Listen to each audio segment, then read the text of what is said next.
देखो, जैसे कि आपने सेकंड यूनिट के अंदर हमने पढ़ा था कि कोई भी पार्टिकल है अगर वो मोशन कर रहा है तो गतिशील अवस्था में उससे रिलेटेड क्या होती है, कोई भी एक वेव जनरेट होती है। या फिर एक सिंगल वेव के रूप में तो कभी भी वेव जनरेट नहीं होगी, हमेशा वेव पैकेट के रूप में, ग्रुप ऑफ वेव के रूप में वेव जनरेट होती है। और उनके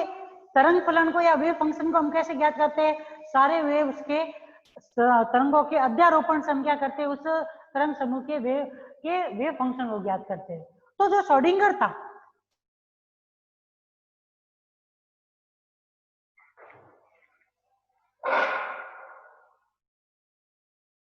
जो श्रोडिंगर था उसने क्या किया था कि कोई भी अगर वेव या कोई भी पार्टिकल है उससे रिलेटेड कोई भी वेव जो होती है उसकी गति से रिलेटेड क्या दिया था, गति से संबंधित एक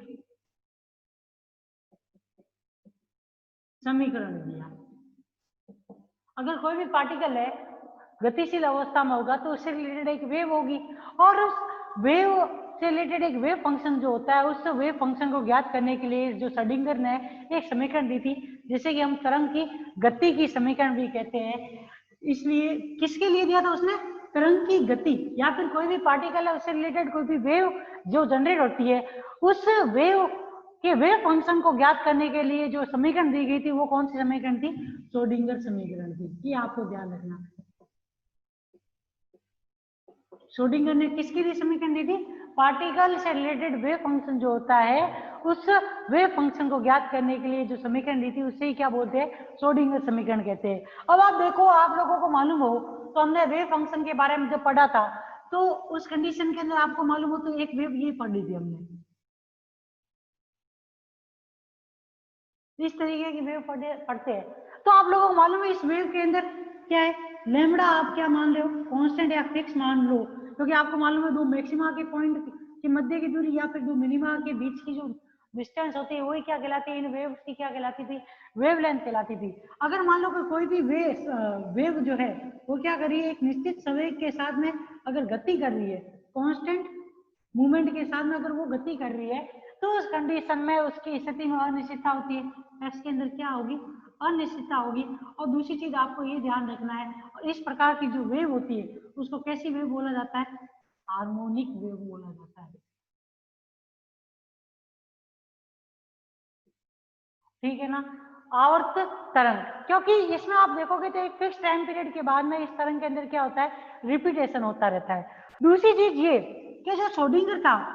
उसने ये बताया कि अगर कोई भी पार्टिकल अगर किसी प्लस एक्स डायरेक्शन के अंदर या धनात्मक एक्स दिशा के अंदर गति कर रहा है, तो धनात्मक एक्स दिशा में गति करेगा तो उस कंडीशन में उस पार्टिकल के मोशन को व्यक्त करने के लिए या उस कण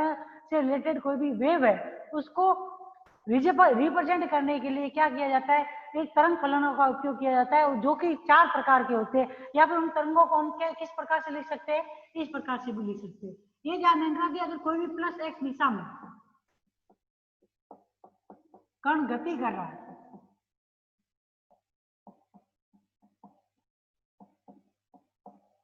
तो उत्पन्न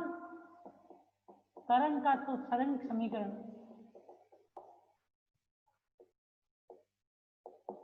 निम्न प्रकार से दिया जाएगा।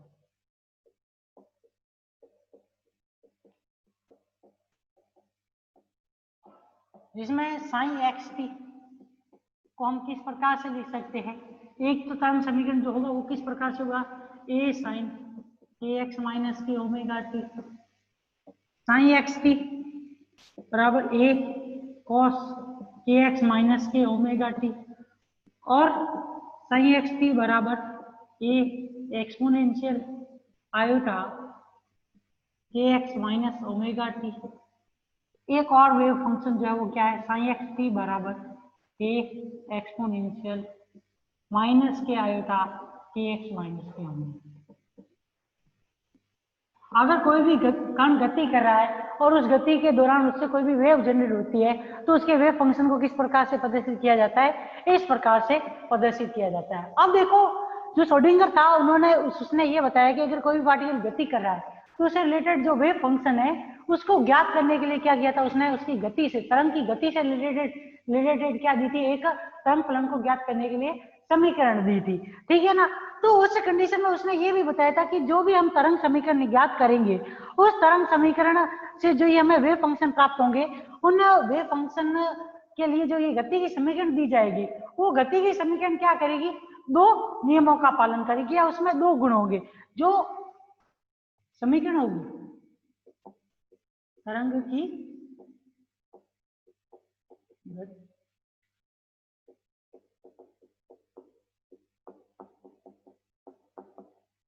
की समीकरण, वो क्या करेगी, वो गुणों या नियमों का पालन करती है।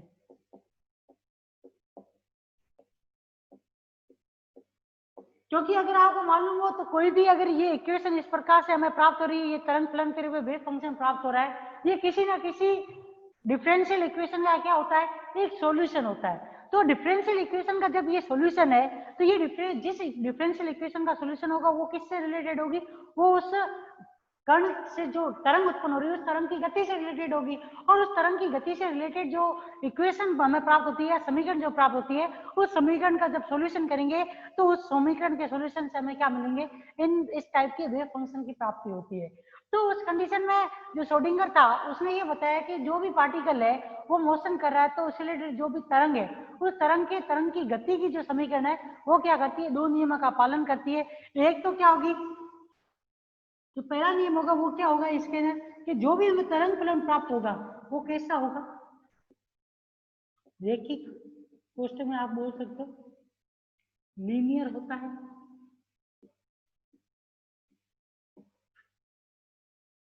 ठीक है। दूसरी जो दूसरा इसका नियम ये था कि जो भी आप तरंग समीकरण ज्ञात करोगे, श्रोडिंगर ने जो भी तरंग समीकरण दी थी,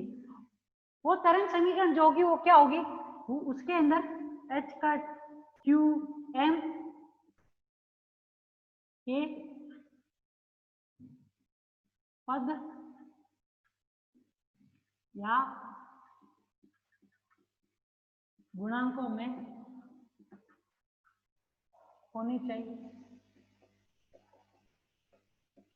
इस समीकरण में एनर्जी, मोमेंटम, फ्रीक्वेंसी और तरंग संचरणितांक के की गुणांक नहीं होने चाहिए।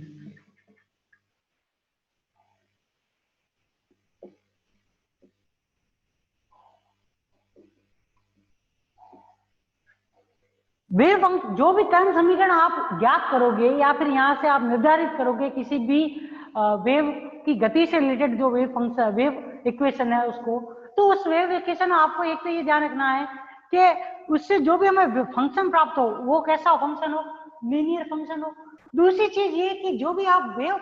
इक्वेशन ज्ञात कर रहे हो या वेव के मोशन की इक्वेशन ज्ञात कर रहे हो, वो इक्वेशन किसके गुणांक के रूप में, एच, क्यू या एम, इन तीन गुणांकों के मल्टीप्लिकेशन के रूप में होगी, तब तो वो इक्वेशन करेक्ट है। लेकिन अगर उस इक्वेशन के अंदर एनर्जी, मोमेंटम, एंगुलर फ्रीक्वेंसी और तरंग संचरण या वेव कांस्टेंट आ रहा है, तो उस कंडीशन में मान लेना कि वो समीकरण क्या है, वो पार्टिकल के मोशन या पार्टिकल से रिलेटेड जो वेव है या जनरेटेड वेव है, उस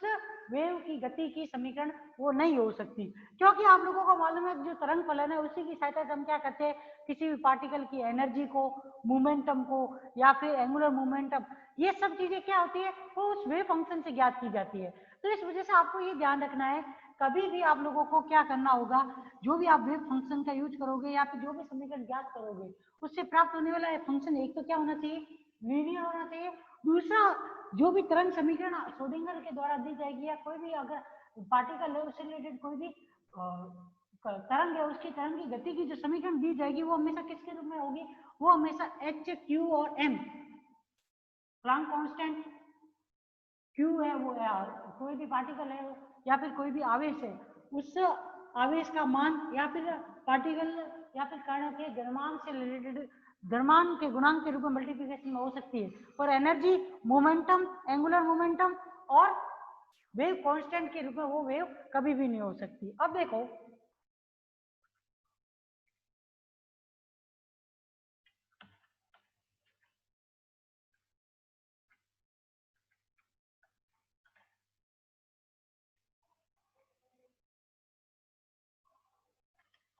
अब आपके मैथमेटिक्स में सिलेबस में है या नहीं है ये तो मेरे को मालूम नहीं, कि अगर आप जो बुक पढ़ते हो सेकंड ईयर के अंदर पार्शियल डिफरेंशियल इक्वेशन, उस पार्शियल डिफरेंशियल इक्वेशन में आप देखोगे तो सबसे लास्ट में किसी भी तरंग की गति से रिलेटेड डिफरेंशियल इक्वेशन है। डिफरेंशियल इक्वेशन के लिए क्या एक चैप्टर है, सबसे लास्ट में आप देखोगे पार्शियल डिफरेंशियल इक्वेशन की जो समीकरण पार्शियल डिफरेंशियल इक्वेशन की बुक है उसके अंदर, तो उसके अंदर आप देखोगे ना तो कोई भी अगर तरंग गति करती है तो उस तरंग की गति से रिलेटेड दो प्रकार की समीकरण दी हुई होंगी। एक तो क्या होगा del psi upon del t square बराबर gamma del square psi upon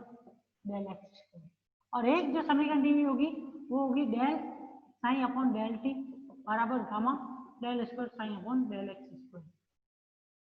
अब आपको यहाँ पे क्या करना है, इन दोनों इक्वेशन में से ये निर्धारित करना है कि कौन सी समीकरण जो है वो एक विमीय तरंग की गति के समीकरण को प्रदर्शित करती है या वन डायमेंशनल वेव के मोशन को प्रदर्शित करती है। क्योंकि यहाँ पे देखोगे x का यूज हो रहा है, ओनली फॉर x का यूज हो रहा है, तो इसका मतलब क्या है वन डायमेंशनल वेव इक्वेशन है। तो आप लोगों के हमने जो अभी तक वेव्स की समीकरण पढ़ी है उन वेव की समीकरण मान लो कि अगर हम साइन एक्स टी को किस रूप से यूज करें तरंग समीकरण को ए sine k x minus omega T का यूज करें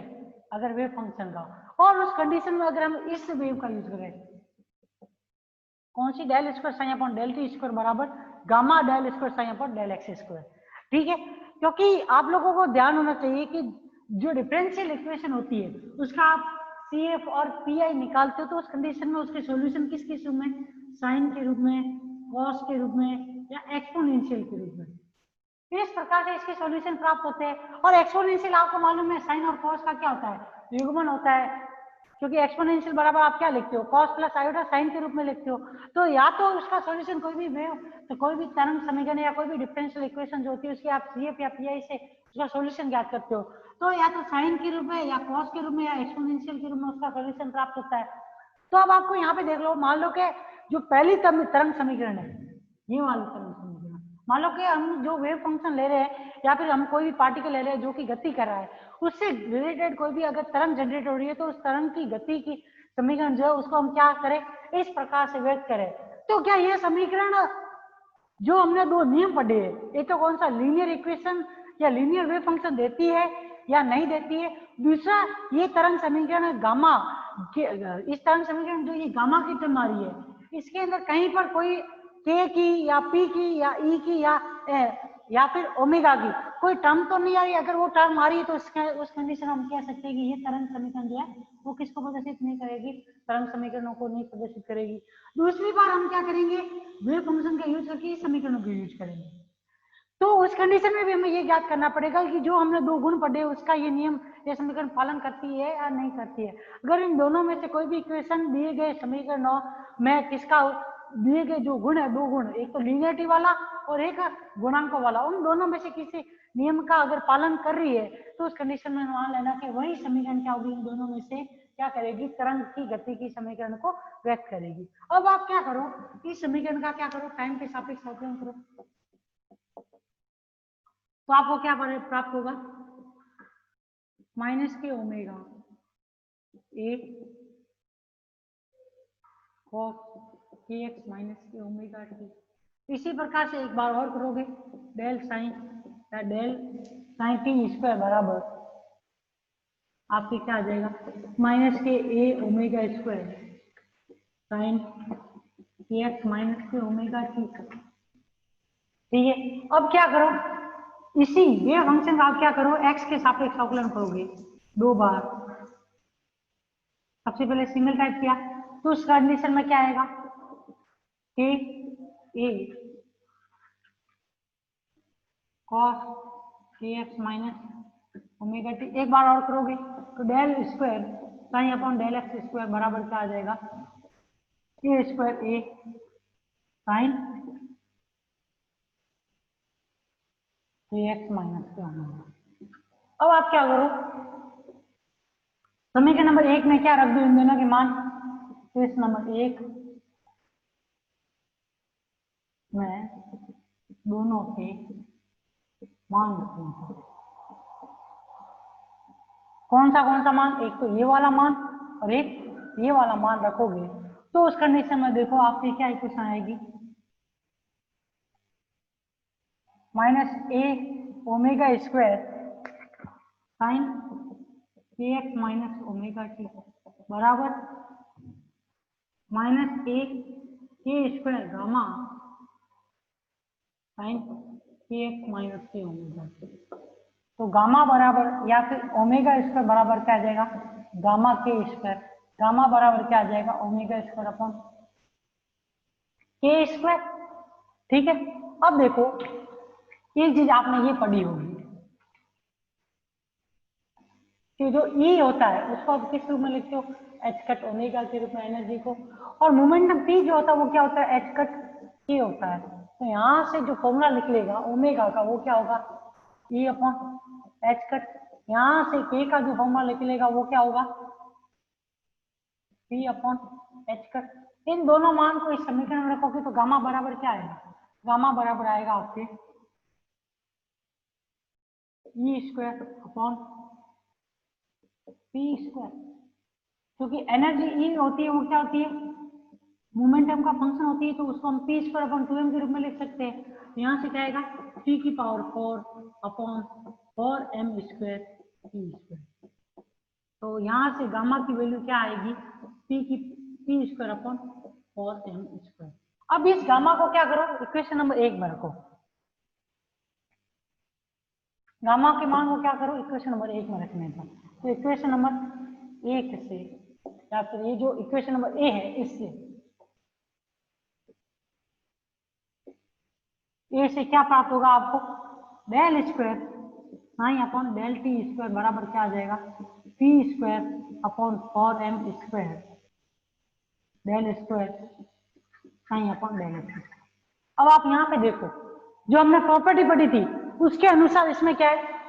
इस समीकरण में p, यह समीकरण क्या है, p के गुणांक के रूप में है।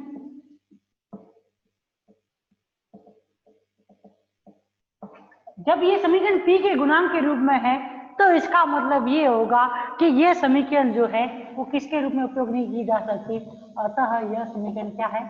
यह समीकरण तरंग की गति के समीकरण को प्रदर्शित नहीं करती है। देखो अभी सिर्फ मैं इसका क्या है आप लोगों को बता रहा हूँ डेरिवेशन, लेकिन इसकी जो थ्योरी है वो आप लोगों को क्या मिल जाएगी, वो आप लोगों को जो मैं नोट्स दूंगा उसके अंदर इसकी थ्योरी भी मिल जाएगी। लेकिन अभी जो आप लोगों को इसमें इतना आता है क्योंकि इसकी थ्योरी क्या है बहुत ज्यादा है, तो जो इसमें मेन पॉइंट है उस तरीके से मैं समझा रहा हूँ कि किस कारण से एक समीकरण जो है वो तरंग की गति की समीकरण को प्रदर्शित नहीं करती है और एक समीकरण जो है वो तरंग की गति की समीकरण को प्रदर्शित करती है। तो वो आप लोगों को इसके अंदर ध्यान रखना है, ठीक है ना, और कुछ भी नहीं। तो जब ये तरंग के समीकरण की गति को प्रदर्शित नहीं करती तो उस कंडीशन हम क्या करेंगे, इस इक्वेशन नंबर 2 का उपयोग करेंगे और पता करेंगे, क्या पता कि यह समीकरण उस तरंग की समीकरण का उपयोग करती है या नहीं करती। अब देखो यहाँ पर जो ये 2 ऑर्डर की समीकरण है, क्योंकि यहाँ पे देखो कि घात क्या है 2 है। सेकंड ऑर्डर की जो ये डिफरेंशियल इक्वेशन है इसमें आप देखोगे मैंने ये साइन एक्स टी बराबर क्या यूज किया था, ये साइन एक्स माइनस के होना। मैंने यहाँ पे इसका यूज इसलिए किया था क्योंकि अगर जब आप इस टाइप की इक्वेशन का सॉल्यूशन करोगे तो उस कंडीशन में आप लोगों को हमेशा ध्यान रखना कि इसमें जो सॉल्यूशन प्राप्त होगा वो किसके रूप में, साइन या फिर कॉस की टर्म के रूप में सॉल्यूशन प्राप्त होता है। उस वजह से यहाँ पे क्या किया जाता है, इस इक्वेशन के अंदर साइन कौन सा यूज किया जाता है, साइन बराबर ए sine k x minus k omega T का यूज किया जाता है। दूसरी चीज ये कि अब आप देखोगे जब हम ये वाली इक्वेशन के अंदर साइन वेव फंक्शन का यूज करेंगे तो कभी भी साइन और कॉस वाली टर्म वाले वेव फंक्शन का यूज नहीं करते, क्योंकि साइन और कॉस वाले वेव फंक्शन की टर्म का यूज इसलिए नहीं करते क्योंकि इस वेव का जो सॉल्यूशन है वो हमेशा, या इस तरंग की गति का जो समीकरण का जो सॉल्यूशन है वो हमेशा एक्सपोनेंशियल के रूप में आता है। जब एक्सपोनेंशियल के रूप में आएगा तो उस कंडीशन में कभी भी इस प्रकार की समीकरण तो प्रूफ या ये इक्वेशन सत्य है या नहीं है उसके लिए किसका यूज नहीं करेंगे, साइन वाले वेव फंक्शन का यूज कभी भी नहीं करते हैं। अब देखो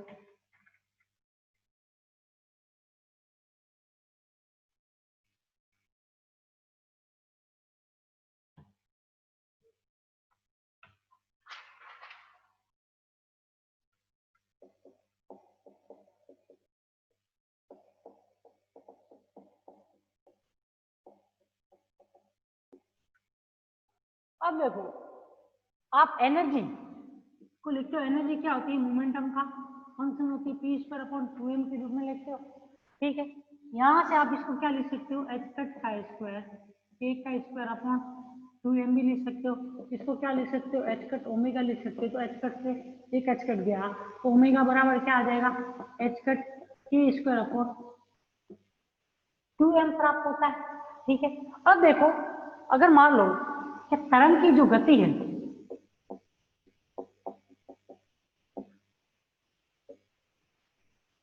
गति है उसका समीकरण, गति का समीकरण जो है वो हम किस रूप में यूज करें। मान लो कि वो तरंग की गति का समीकरण जो है वो क्या है, डेल साइन टी बराबर क्या है, gamma del square psi upon del x square के रूप में दिया जाए। तो उस कंडीशन में आप लोगों को ये ध्यान रखना है कि जो यह समीकरण है इसका हल जो है वो कभी भी क्या नहीं होता, साइन एंड कॉस के पदों में नहीं होता है।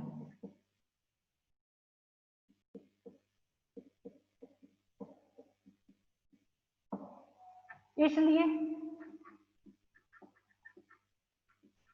इस तरंग समीकरण में साइन एक्स बराबर एक्स टी बराबर ए sine k x minus k omega T और साइन एक्स टी बराबर ए cos k x minus k omega T, ये क्या होते हैं, इसके व्यापक हल नहीं होते हैं, ये आपको ध्यान रखना, ठीक है। दूसरी चीज ये इसके अंदर कि जो ये समीकरण है उसके सॉल्यूशन किसके रूप में, साइन एक्स टी बराबर एक्सपोनेंशियल ए exponential iota k x minus k omega T, या फिर साइन एक्स टी बराबर किसके रूप में, ए exponential minus k iota k x minus k omega T. इन दोनों में से कुछ भी हो सकता है,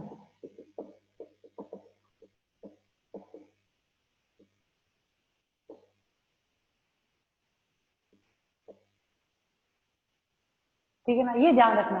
मतलब जो दी गई समीकरण हमने मानी है कि मान लो कि अगर हम तरंग की गति के समीकरण को किससे, del psi by del t बराबर gamma del square psi upon del x square से व्यक्त करें, तो उस कंडीशन में ध्यान रखना इस टाइप की जो वेव होती है उसका जो सॉल्यूशन होता है वो एक्सपोनेंशियल के इन दो टर्म में से किसी भी एक के द्वारा व्यक्त किया जा सकता है, परंतु इन दोनों का इस समीकरण का सॉल्यूशन कभी भी किसके रूप में नहीं होगा, साइन और कॉस के रूप में कभी भी प्राप्त नहीं होता है। अब देखो अगर हम क्या करें,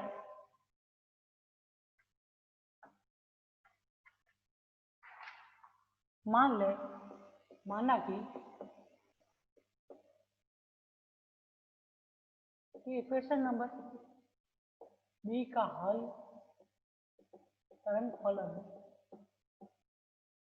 साइन बराबर किसके रूप में दिया जाए, साइन एक्स टी बराबर ए exponential iota k x minus omega T के रूप में दिया जाए, तो इसका किसके सापेक्ष, टी के सापेक्ष क्या करने पर, अवकलन करने पर del psi upon del t क्या आ जाएगा आपके,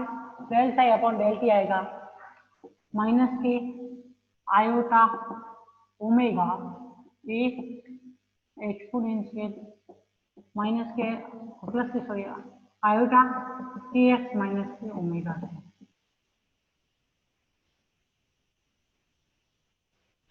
इसी प्रकार से इस समीकरण का साइन एक्स टी का दो बार इसके सापेक्ष, दो बार एक्स के सापेक्ष अवकलन करने, जब दो बार एक्स के सापेक्ष अवकलन करोगे तो उस कंडीशन में जो समीकरण प्राप्त होगी वो क्या होगी, del square psi upon del x square बराबर क्या आ जाएगा, iota square k square A exponential iota k x minus k omega T.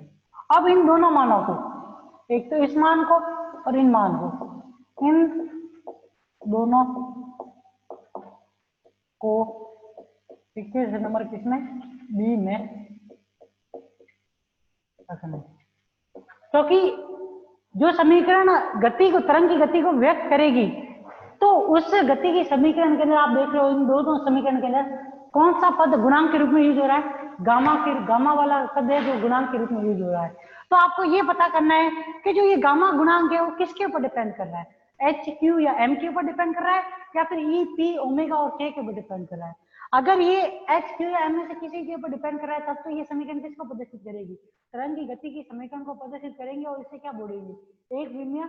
तरंग समीकरण या फिर श्रोडिंगर की एक विमीय तरंग समीकरण भी कह सकते हैं। लेकिन अगर ये एच का क्यू और एम के अलावा किसी और के ऊपर डिपेंड कर जाती है, ई पी या ओमेगा के ऊपर, तो उस समय समझ लेना कि ये किसको व्यक्त नहीं करी है, तरंग समीकरण को व्यक्त नहीं करती है। अब देखो यहाँ से आप जब मान रखोगे समीकरण नंबर बी के अंदर, तो उस कंडीशन में आप देखोगे तो क्या वैल्यू प्राप्त होगी, minus k iota omega A exponential iota k x minus k omega T iota square A exponential iota k x minus k omega गए, ये भी गया। तो minus k iota omega T omega बराबर क्या आएगा, माइनस के स्क्वायर गामा बराबर क्या आएगा, आयोटा ओमेगा अपॉन के स्क्वायर। अब देखो गामा की जो है, ओमेगा की जो आपने वैल्यू निकाली थी, वो ओमेगा बराबर क्या आ रहा था, एच कट के स्क्वायर अपॉन 2m के बराबर आ रहा था। तो वो वैल्यू यहाँ पे रखेंगे, तो उस कंडीशन के अंदर आप देखो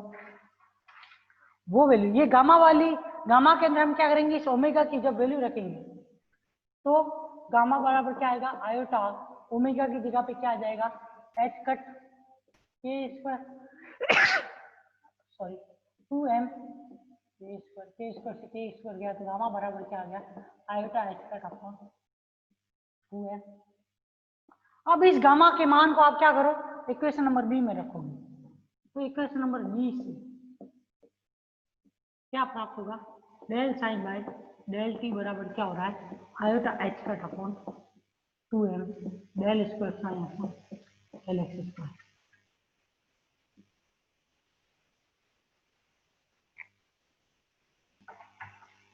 अब आप देखो इस समीकरण के अंदर आप अगर देखोगे तो इस समीकरण के अंदर एक चीज तो आपको सीधी सी यहाँ से ये पता चल जाएगी कि यह समीकरण जो है, यह समीकरण h और m के किसके, h और m के गुणांक के रूप में है।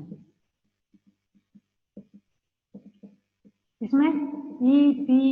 ओमेगा और k का गुणांक नहीं है, तो हम कह सकते हैं कि यह समीकरण जो है कि कौन सा समीकरण कहलाएगी, यह समीकरण क्या कहलाएगी, यह समीकरण क्या कहलाएगी, एक विमीय तरंग गति समीकरण कहलाती है।